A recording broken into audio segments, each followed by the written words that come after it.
Did you check out Coming to America too? No, not yet. It's good. Yeah, I will. I mean, that's the thing is, just like Steve Martin, Eddie Murphy is someone we don't really have that much of lately. And so it's not as in your face just how funny he is, and the projects he does are so great.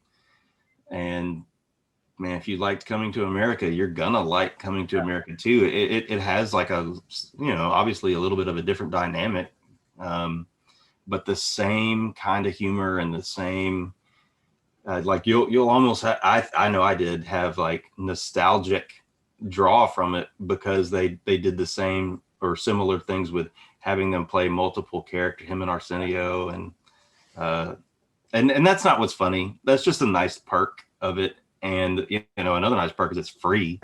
If you have Amazon Prime, I mean, having like really good movies drop on these apps is a new, not brand new, but fairly new, really awesome thing. HBO Max having, not that I loved the new Wonder Woman, but that's the kind of thing I would think we would definitely consider going to see at the theater. So on that, what was your take on the new Wonder Woman? I'm curious, because I would have said the exact same thing you just said. I liked watching it. I liked where it fit in the scope of things, but there was something about the movie itself that I don't know. I didn't finish it, and it wasn't that it was bad. It was. I didn't have any real expectations for what it was going to be. I did expect it to be good because I liked the first one, and I think that having Gal Gadot as, I think I'm saying that right. And that reminds me, I was saying Lyra's books wrong. Okay. Yeah. Or maybe I wasn't. The person I talked to said, "Oh yeah, it's Lyra," and I said, "Oh well, then maybe I should correct it." They're like, "Well, I'm not sure either." Okay, well, in that Lyra or Lyra is, I've heard that pronounced both ways. Yeah, I don't think it's wrong. Whenever I initially introduced that, I acknowledged I might be getting that wrong. But regarding the Wonder Woman movie, it felt kind of like an Indiana Jones movie instead, and that's not bad. It just wasn't what I was ready for, and I just felt slow and kind of boring. Especially, I think that's what I was going to say. I think the pacing of it and the development of a few of the characters, like Kristen Wiig's character in it. The way I don't think I even got to her. I love that girl. Yeah, I want to hang out. It's like it was like long in the process of her becoming the villain, and then she became the villain, and it was like, now I know she's the villain. That's it. Well, not the. I don't guess you would say the villain, because that's another aspect of it. But it's too absolute. How dare you? Yeah, Kristen Wiig is on my list of, like, I'd say at least if you had 5 people that are out there that you can tell, like, this thing is there's actors and comedians and all that kind of stuff, but sometimes you can just tell when somebody would just be the perfect little fit to hang out at your house on weekends and joke around or have something in common. And Kristen Wiig, I can just tell she and I it would be hilarious. Like, and I think part of it is you see what she does with Bill Hader. Yeah. And I really can relate to Bill Hader. I think that his comedy is very similar to my sense of humor. And the way they bounce off each other, you can see that she thinks he's funny and he obviously thinks she's funny. And so I'm always, Melissa McCarthy's the same way.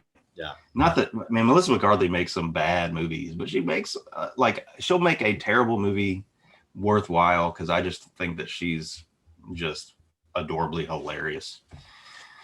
Okay, so we finished Castle Rock season 1. Oh, did you? Okay, yeah. I still am not sure if I was right or wrong. I mean, it does seem like that guy. Well, that is what it is. Each season is a standalone. It's an anthology, so each season is a standalone story. There may be some overlap in the background when you watch. Well, there kind of has to be. It's Castle Rock. Yeah, but right? the story is what it is, and I loved it. The first season particularly was, to me, really well done. The second season is going to be good. I will tell you, there's a lot going on in it. It's not like a really. The first season had this one storyline really that was main arc for sure. This one is going to have some subplots, I guess you'd say, some alternate storylines going on in it that at times didn't feel relevant to the overarching story, but I think in the end they did a fair enough job of bringing it back in. But the interesting thing is, it played very much like a Stephen King novel. You know, Stephen King sometimes will have a lot of different things happening, and then they all kind of come together in this culminating chaos that is the denouement and then the unraveling of everything afterwards. And so it kind of played out like that. And I don't necessarily like watching movies like that as much as the reading is a different thing, because, well, you know, when you read a book, the thing about reading a book is you are in the mind of the characters, you know, and their backstories and their history and their development and where they come from and where their aspirations lie and all that kind of come out in the development of the story of the character as the characters play out. And Stephen King, to me, that's one of the things that makes him a great author, is that that's his forte, right? That when you read it, and after the very beginning, when he starts getting into all the characters like Bill Denbrough and Ben Hampson and all that, you know, Beverly Marsh, all of them, that whole chapter, I guess you would say, or that whole section where he's developing and telling their stories, and they're starting to have their first memories of when they were kids again.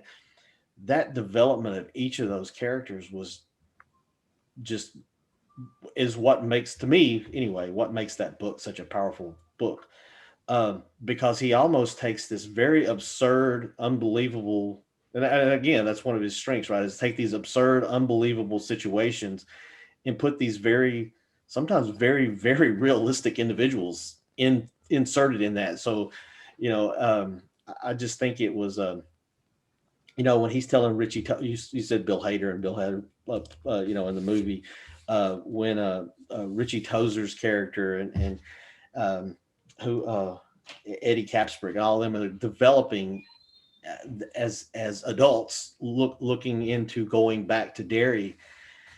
It is just this unbelievable, just pulls you in to where they're at and how they got to where they were at. And so in a movie, you don't, or a TV series, you know, you don't really get that unless there's flashbacks and all these other things to kind of fill that in.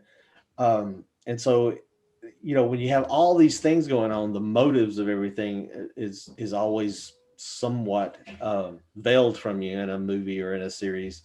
Whereas in a book, you're kind of taken into that and wrapped in it. So yeah, it's pretty, it's still pretty good though. I don't know that I liked the second season as much from one's perspective as I did the first season of Castle Rock, but I will tell you, I very much liked the second season. And there's a lot of reasons for that. One reason is the actors that they have in the second season. Like Tim Robbins is in season. Yeah. And the individual who is playing Annie Wilkes in it is, you would think they went back in time and got, my mind went blank.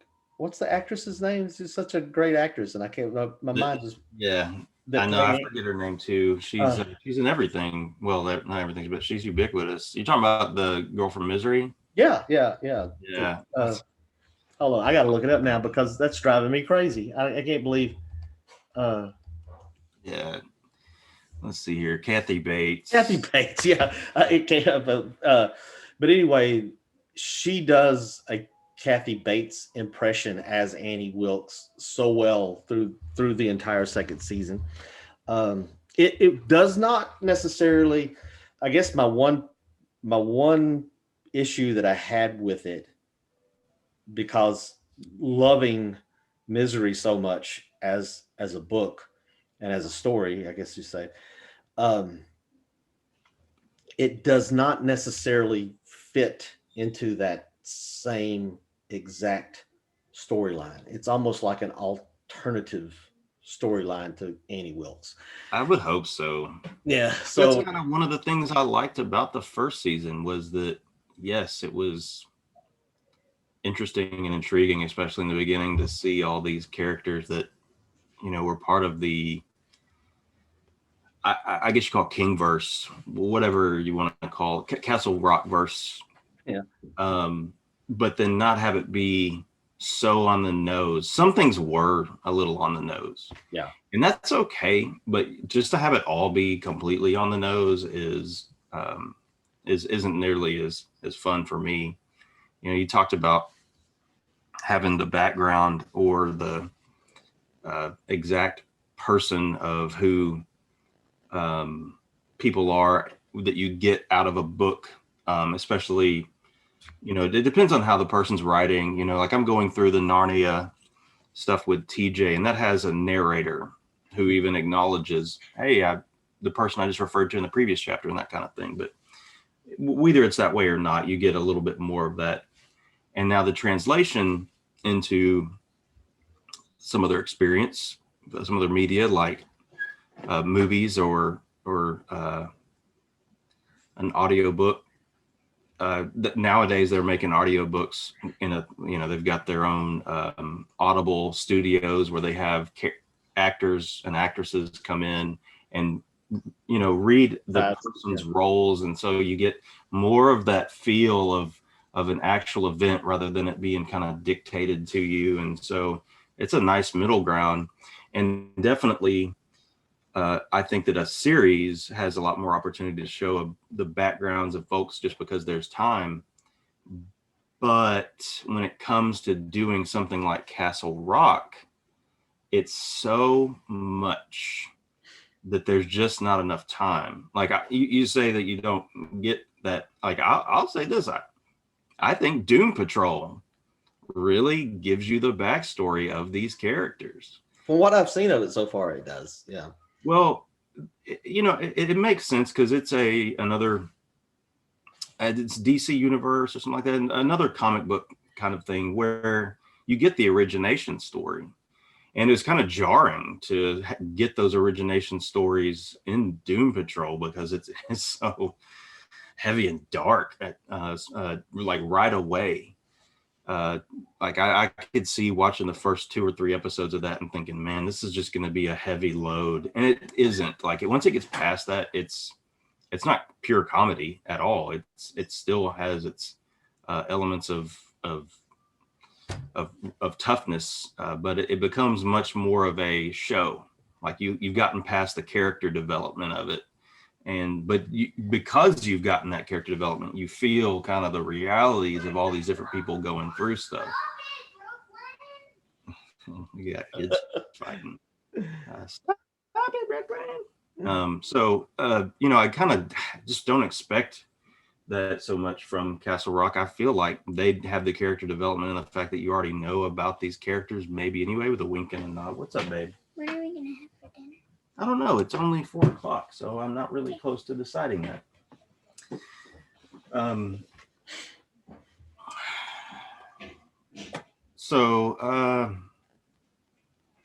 I guess that probably touches on all that. Check out these little leather-bound books I've found.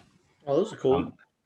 This one's Without Benefit of Clergy by I'm going to say Rudyard Kipling, yeah. Rudyard. And then this one is Mulaney Stories by Kipling, and then this one is The Phantom Rickshaw. But then this one that's also Kipling. This one's Through the Looking Glass by Lewis Carroll, and they're these little bitty old leather bound books. Like this one's like still like kind of falling apart, but it has like the whole little book in there with the illustrations. That's cool. Thought these were neat. I'm not trying to sell them. I think they're cute.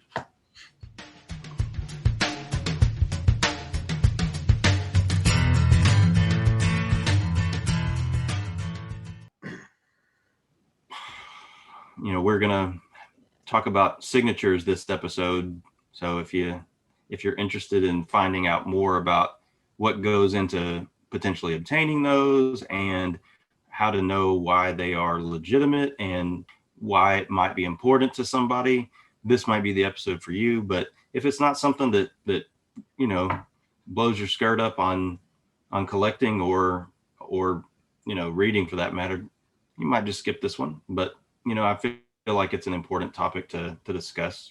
That's a pretty good start. The value of the book for me as a reader has three domains. The author, the author is one.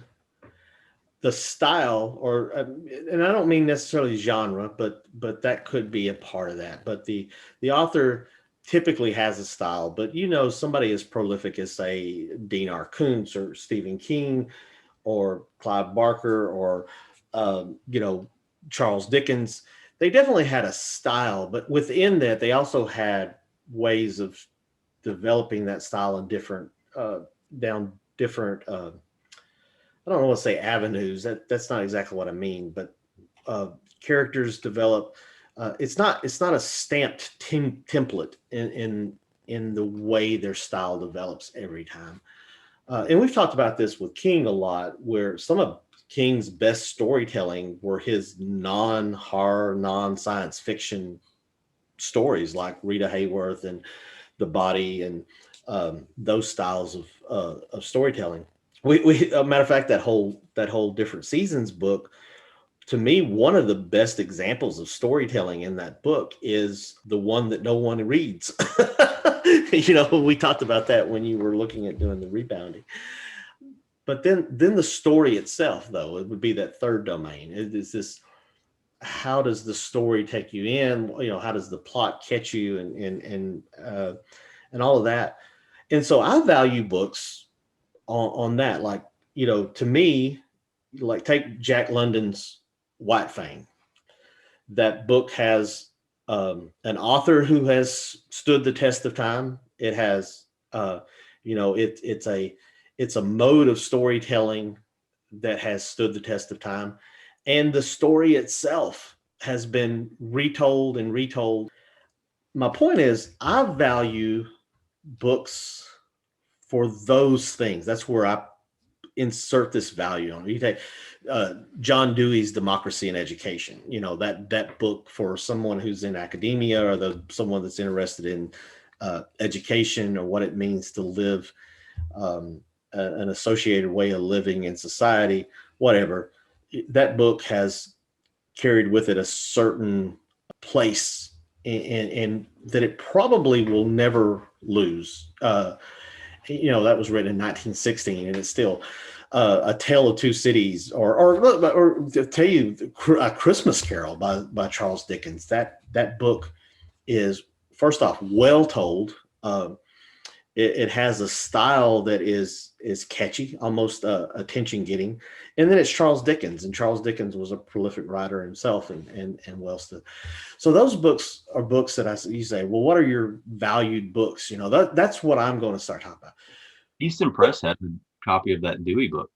Oh yeah, Democracy in Education. Yeah, that's a prime example. It keeps showing up again, right, in our society, in our culture, in different ways, and that Doris Kearns Goodwin book, Leadership in Turbulent Times, is another example, and that Easton Press did a copy of that speaks to that. I think.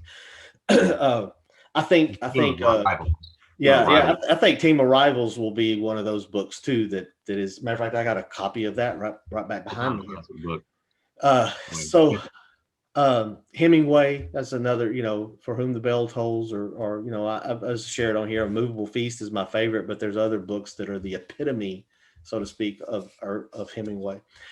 But there's all these other things that when you get into collecting that collectors value that's beyond just maybe those things play into that in some ways that make that book the lasting cultural item that it is, the artifact that it is. And one of those things that you and I have talked a lot about is signatures.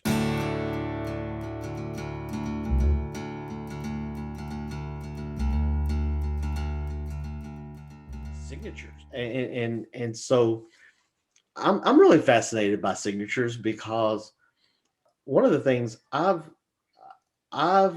always been under the impression, personally, been under the impression, it's one thing if Brooks Knight wrote a book and I have a sheet of paper or the book that Brooks Knight wrote, and I run into you on the street and say, "Oh, hey, Mr. Knight, would you sign my book?"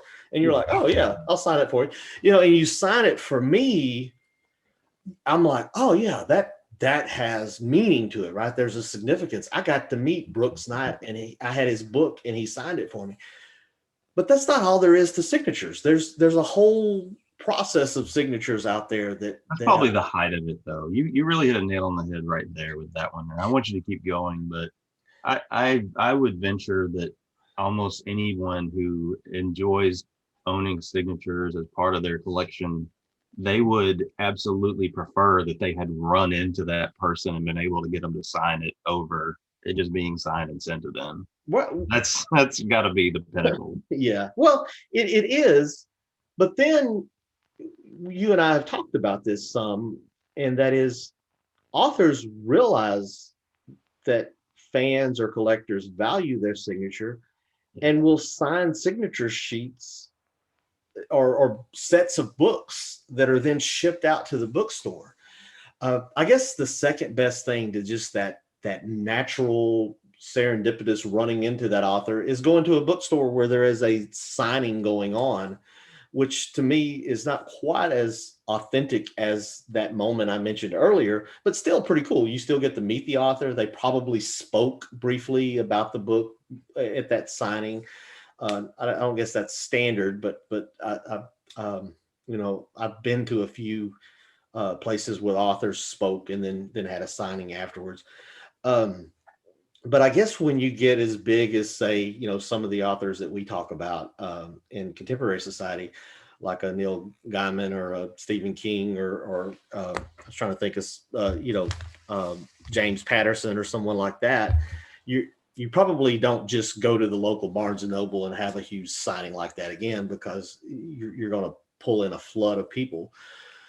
And so then there is this whole other realm of signatures. And so it's just really brought up a lot of questions that I have about it because I'm really curious about it. And so not only the signature part of it, but then this phenomenon of the fake signature is another piece of this. It's like, really? I mean, I guess it's always been in the back of my head that a fake signature of a baseball by a player or a baseball card, because that's the world I grew up in as a kid. My dad was a big baseball card collector. And so a card collector, basketball and baseball and football, actually. And he had some, I think he may have had a couple of signature baseballs. And now granted, those were basically fit in the same theme, right, with books, right? You know, some of them are signed as they're sent out. Some of them are signed by players that you got to meet, and then they kind of go out in the circulation, or you save them or whatever. So this idea of a fake signature is really interesting to me. I guess my first question has an obvious response. Why fake a signature? And obviously it's to try to sell the book at a higher value than what it's worth. But I guess really at the heart of that question is, that surely only works on unsuspecting or untrained people like me. That right? Why go to the trouble? Are there that many people out there that would say, "Oh, this is a signature, and whether it's fake or not, it doesn't matter," or it's fake, but I don't. This person is not going to know it's fake, so I'm going to go ahead and intentionally sell a fake signature on purpose. And so I guess this question is probably a little bit more dynamic than that, I guess, then. So why go to the trouble of faking a signature then? Okay, yeah, good question. And part of this for me is, I guess, somewhat similar to putting yourself in as like the detective and trying to put yourself in the shoes of the criminal in this, because I'm not doing it. And I have a store with a reputation to uphold, but I do run into it a lot, and the fact that other people do it affects my reputation because they sell in the same venue, or just sell in general. It hurts the market for everyone, just because the fact that there's folks out there doing this. Anybody that's ever bought and had one that turned out not to be real on high alert, and they certainly spread the word. I know I do. It's it's the difference between having something that's at least the value that you expected it to being essentially worthless, or maybe worse, because a fake signature is basically just defacing that book. So if you had a first printing that didn't have that fake signature on there, it would be worth more than the one with the fake signature. So when it comes down to the mindset, I don't think it's overly complicated. It really does come down to money, and people see an opportunity to take advantage of people. They're going to do it. When it comes to who they are targeting, I don't think they care who they target, because, and the reason I say that is because they, apparently, in my experience, will sell to anybody. Like if they were really knew what they were doing in general, like, and this is, that's the thing, is we'll get into some higher level forgery situations, but if you get on eBay or really Bibliobooks, Abe Books, any of these book selling situations where you're going to have an opportunity to buy signed things, there's it's just put up for sale for anybody to buy. And really often a good indicator that they're doing this just to get some money is the price will be way cheaper than it normally would be. And I think that's they're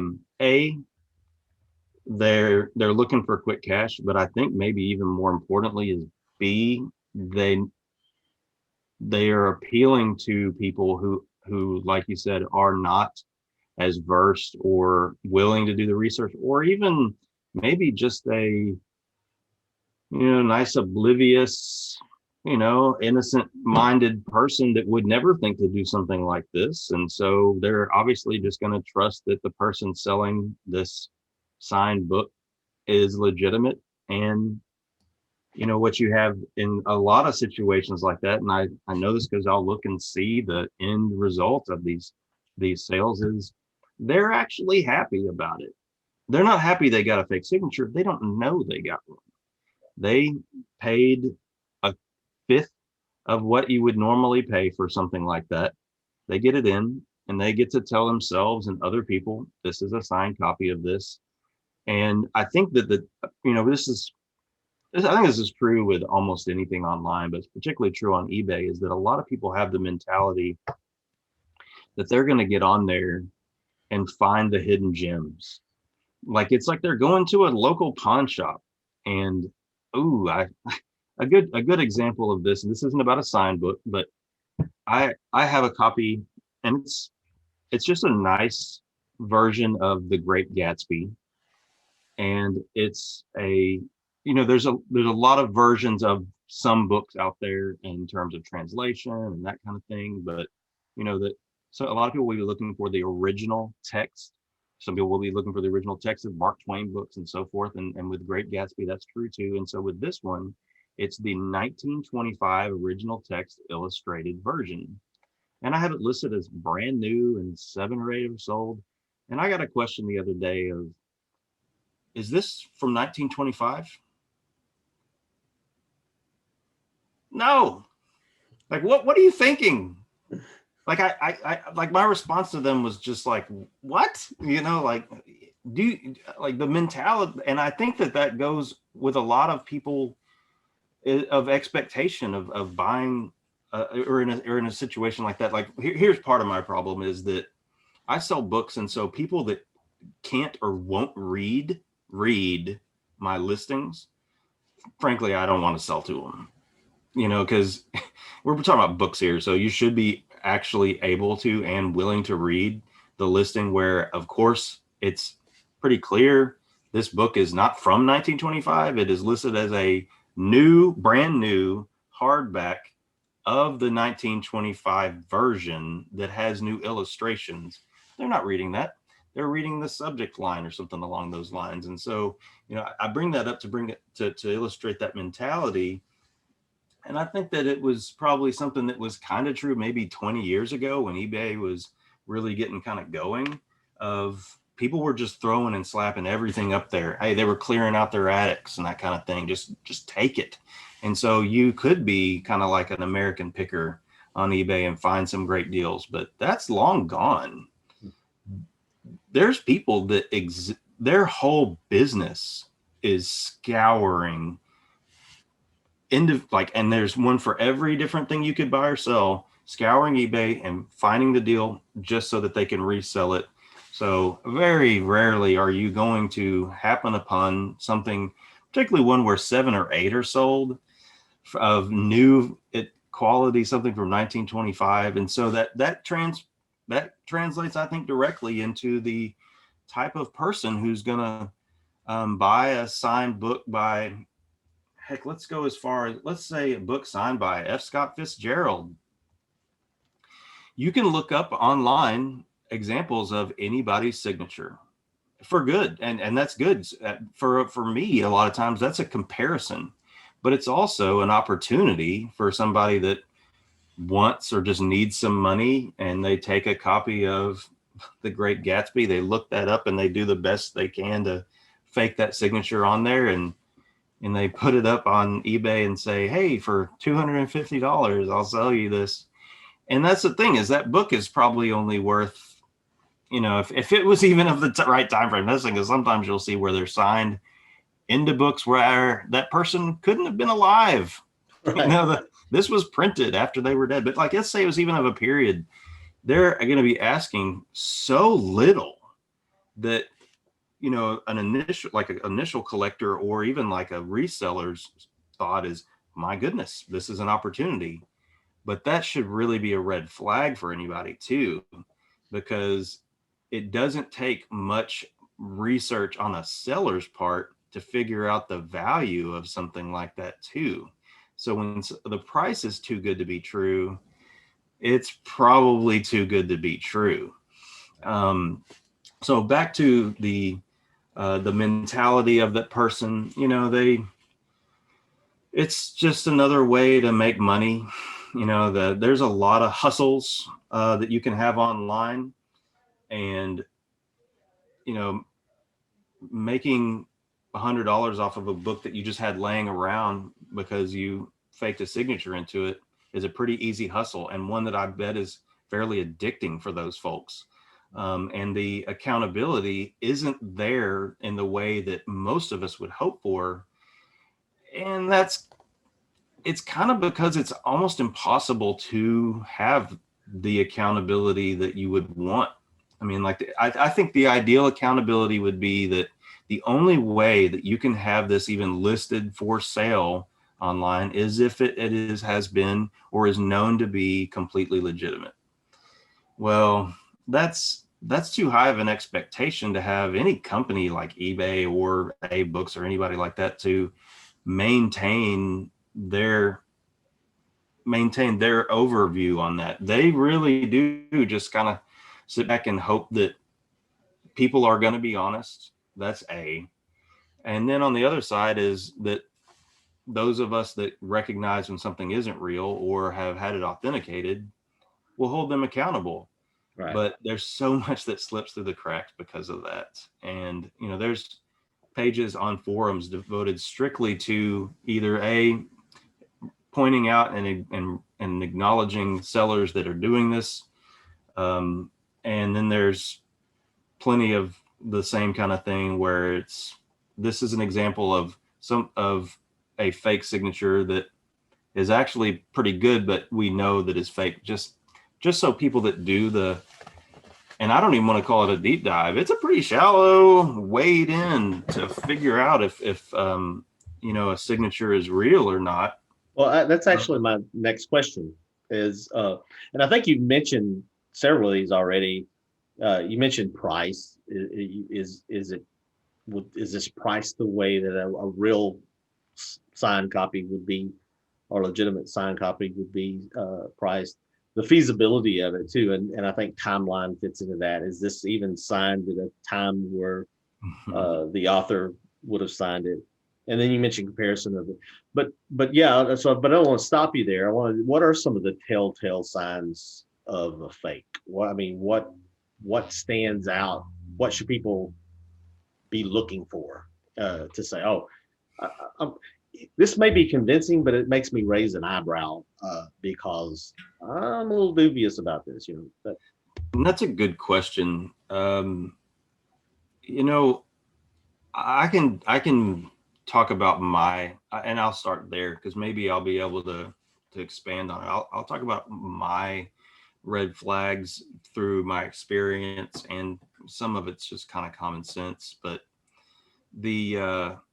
I approach every signature that I look at buying from anything other than direct from the artist, and by that I mean the author, the publisher, or the musician, and that kind of thing. Anything outside of that dynamic as it's going to have a grain of salt. I'm skeptical of everything, and that's a lot of that is built into just seeing. It's not like 100% of 90%, 80% of things are fake. Frankly, if it's just 10% of things that are fake, I'm going to be skeptical of everything. And so, there's not exactly telltale signs. If you're on eBay is a good, I think it's always a good example just because it's what a lot of people use. And it's also what a lot of people use for impulse buying. A lot of people look there for collectibles, and it's a place where a lot of people take advantage of the marketplace and sell fakes in. With being on there, one thing is price. Another thing is, reputation. If someone has on eBay, if anyone's not familiar, you got your user, your seller, and they've got a rating on there. And not only is it a number that is built up, it also has a percentage of positive and negative. Now, that positive and negative is not very often built around the authenticity of their stuff. It's if they do their job, or if they're being a good business or not, frankly. And I bring that up also because I've seen folks that I know are selling fake signatures have a 99.9 or 100% rating because they'll get a positive review from somebody they just sold a fake book to because that person doesn't know. They're very happy that they got that book at that price. And so, but it is a pretty good indicator to look and see, okay, has this person been selling online? Do they have a good selection? If their rating is below the number that's on there, if it's below like 50 or whatever number you want to look at as a good reputation for selling, that's something I definitely look at. They have a background in having sold these and having people happy with it. And nothing that I'm bringing up gets me past my mental, is there a concern with this? But it all helps. And so like if someone has less than 100% positive rating, I'll go and take a peek at that. Very, very rarely do you go in and there's people that have negative feedback. This person's selling fake signatures, because usually when that happens, their business is destroyed. no one's going to buy from them. Usually what I'll find that'll get me one way or another is they'll have feedback based on them not even taking the care of the customer. And even if it's legitimate, I kind of don't want to deal with somebody like that. You know, if they're not going to package it well, or they're not going to have any even basic communication, you know, it's a red flag too. You know, somebody that doesn't really care about their fucking business is not somebody I want to be doing business with.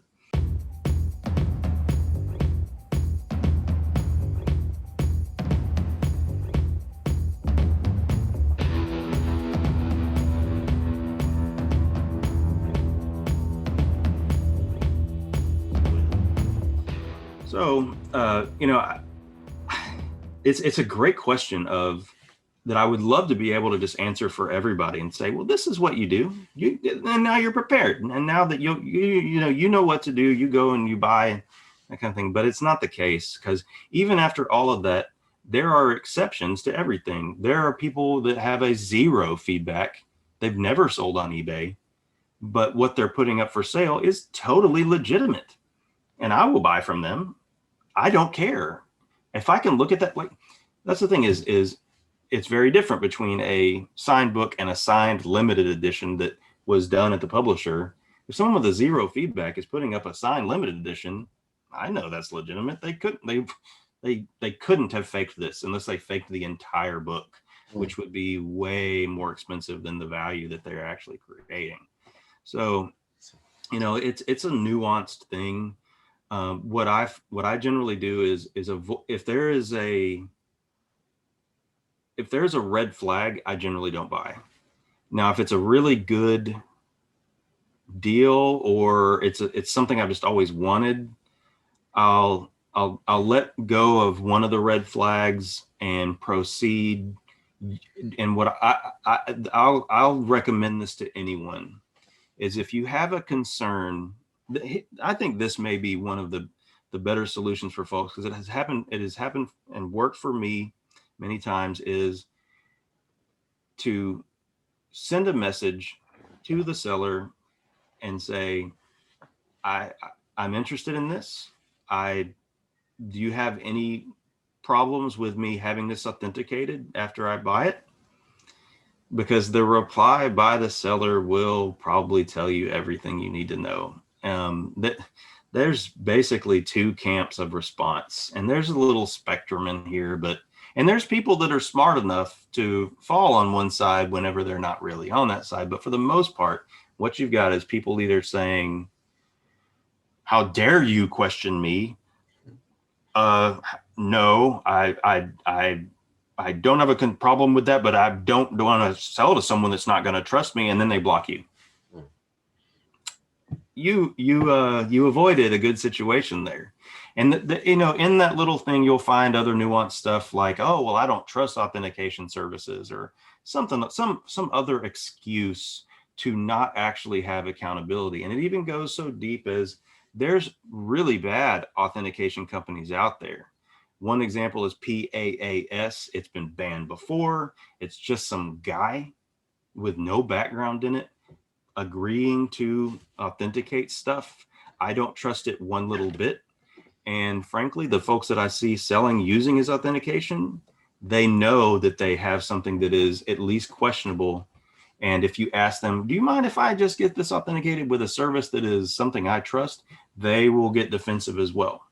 And so, like, the defensive side of things is generally where you'll get an answer of, okay, time to avoid.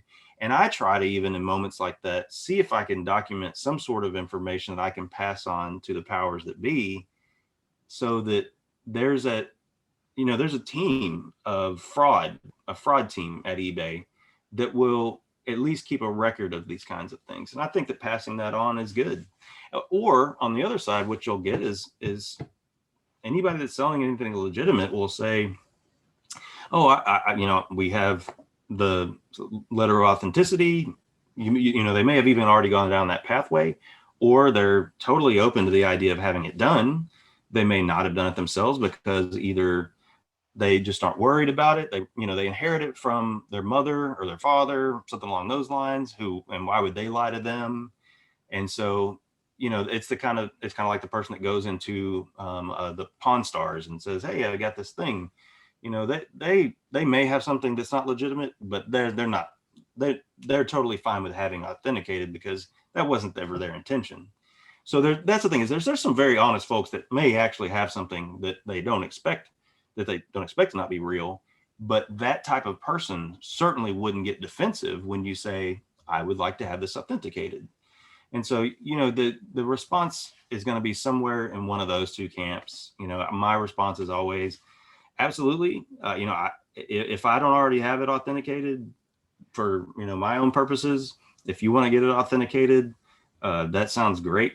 I mean, it's going to cost you some money. And that's part of why I don't do it, particularly on ones that I have no concern on. But if you were to happen to buy anything from me that happened to have slipped through the cracks or something along those lines, not only will I absolutely take care of you, I will pay for everything associated with, like, basically, I'm going to have you feeling like I at least lost nothing here. Right. Because I know that even on top of that, the collector's mentality is going to be hurt, even if they have lost no money, if they don't actually get what they really were prizing and bought. And so, like, I don't have a problem with that. I mean, no one has been buying anything from me and feeling like they've had that concern. But, I know that things do happen. And so I'm prepared for the day where, I buy something from, let's say I buy something from you that you thought that you'd been told was legitimate. And so you think it's real.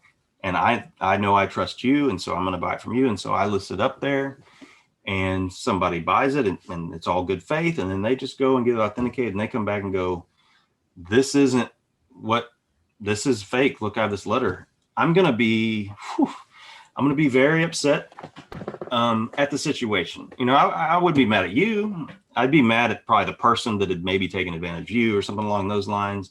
But it's all on me for that mistake. Right. And I think that's the kind of the camp that you're going to see on that other side of honesty, of wanting to be accountable if something was fake. Whereas the other side, like there's a guy that no longer sells on eBay who his statement to me, the first question he sent over wasn't along the lines of, hey, how do you know this isn't real? It was, why are you causing trouble?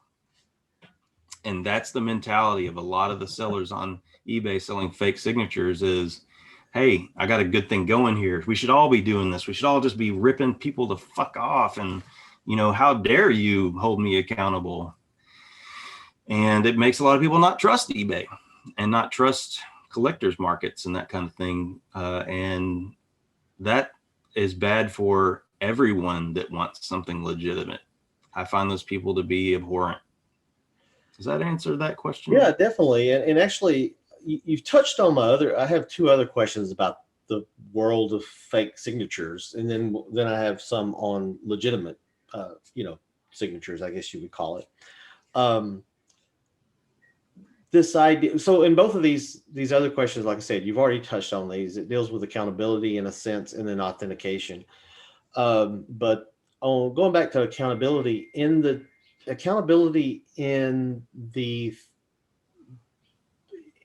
sense of legality, you have a legal responsibility, I guess, in this.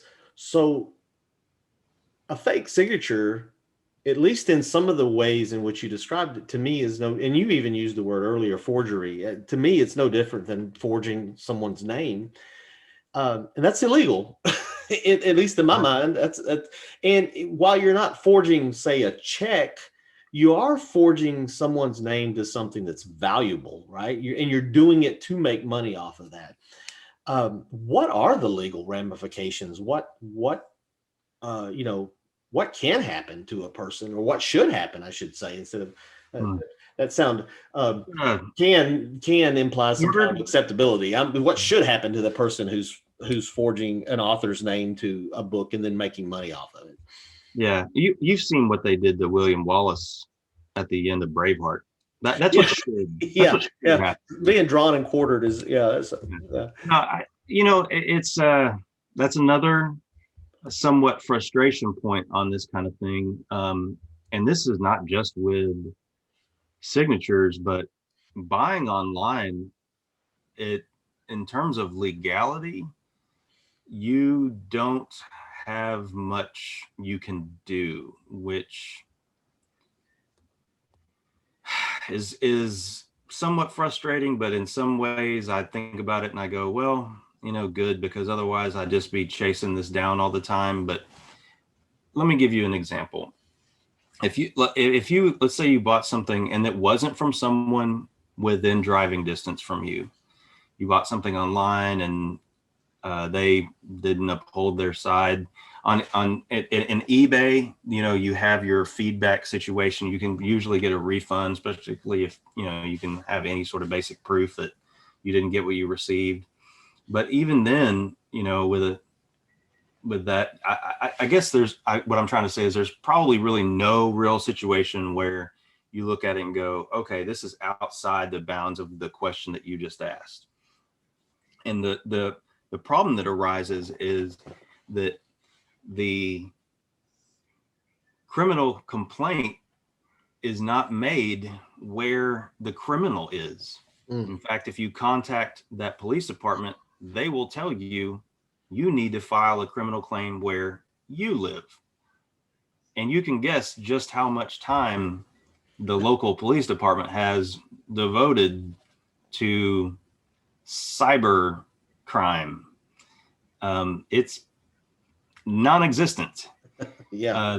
Like that's the thing is like what oversees this for the most. I would say probably the FBI would be better in a position due to the federal nature of what they have. And they're the type, they have the FBI warning at the beginning of movies to let you know not to copyright, and this kind of falls into that same realm. But they and I think reasonably so, they consider the manpower and time that they have to put towards fighting domestic terrorism and that kind of thing, tier above people scamming people online. It falls into the same thing as like the king of some country in Asia or Africa that's telling you, hey, I need $5,000 and I'll give you 20,000. These are things that if they reach a large amount of money and like it's really going to be worth the manpower, they might do a little bit. But if you're talking about, okay, this person, we got to talking on Facebook or some forum or something along those lines, and they agreed to sell me this item and it's a forgery and there's really no other way to hold them accountable. So you're looking for criminal justice. You're going to need to hire a lawyer and therefore spend more money that you probably won't get back. And that's a large part of why I think it's so important to have at least some basic information out there for how to avoid getting into this in the first place, because you're absolutely right. I mean, I like you said, it's not forging a check. Like if you forged John Grisham's signature onto something, John Grisham isn't gonna hire a lawyer. It's not worth his time or money. I'm sure I do know that, I don't know about John Grisham, but I know that a lot of authors are thoroughly in the camp of being against this too, because they have also acknowledged the value of their signature and they have created dynamics where you can obtain their signature. Yeah. And it's not like they're worried about the value coming up or down. They just also, they get it too. They recognize the value in it. And so, if they could be part of some sort of class action lawsuit against someone like that, they would, but this is just not a dynamic where that could occur. That's actually one of my offshoots of this very question. I was going to ask, do authors actually even care about this? I think I would if I were an author and someone was going around putting my name down on something that I didn't authenticate myself. Yeah, I would be concerned, but also just logistically, what do I gain from becoming overly involved in that, other than making a statement or saying, "Hey, I don't condone this. Stop using my name inappropriately or whatever." Yeah, and I've heard people say, "Oh, yes, Stephen King is big against these fake signatures," as though he's like, as though they're friends with him, or as though he's actually come out and made a like real big deal about it. And that's obviously not true. And I think that in many ways, any author is, just by the mere existence of their position in the situation, above it. They probably shouldn't be engaging too much in it. But I do think that posed the question, they would absolutely acknowledge that this is not a good situation. It's not really a good thing for them to waste their time in, I would think. But